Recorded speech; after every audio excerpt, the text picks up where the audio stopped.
ఎందుకంటే ఈ దినం పార్టీలకు అతీతంగా ఎంతో మంది కాంగ్రెసే కాదు ఇతర పార్టీ వాళ్ళు అందరూ కూడా ఈశ్వరయ్య అంటే పేదల మనిషి, పేదల పార్టీ పెన్నిది మాదిరి అందరూ కూడా పిలుస్తానే పలుకుతాడనే ఉద్దేశంతో అందరూ కూడా రావడం జరిగింది.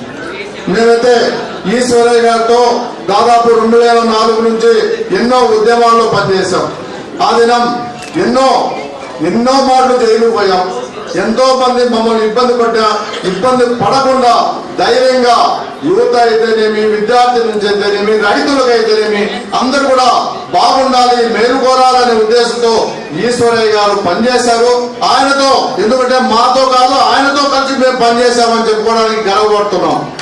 ఈ దినం నిజంగా రాష్ట్ర పదవి రావడం అనేది తమాషా కాదు. ఇప్పుడున్న రాజకీయాల్లో మీకు తెలుసు రాజకీయాలు ఏ విధంగా తయారయ్యో. ఇటువంటి పరిస్థితుల్లో కూడా కమ్యూనిస్టు పార్టీ రాష్ట్ర ప్రధాన కార్యదర్శిగా నిజంగా మన జిల్లా వాడు, మన అందరితో కలిసి పనిచేసిన వాడు ఈ దినం ఎన్నిక కావడం హర్షించదగ్గ విధం. అందరూ కూడా స్వాగతించాలి.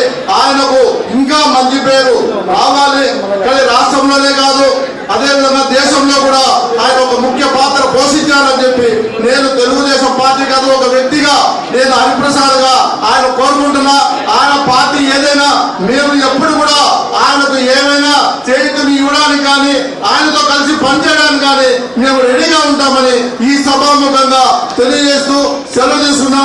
మరొకసారి ఈశ్వరయ్య గారికి నిజంగా మనం వచ్చిన అందరు కూడా మీ అందరికి మా అందరికి పేరు పేరున కృతజ్ఞతలు తెలియజేస్తూ సెలవు తీసుకుంటున్నా.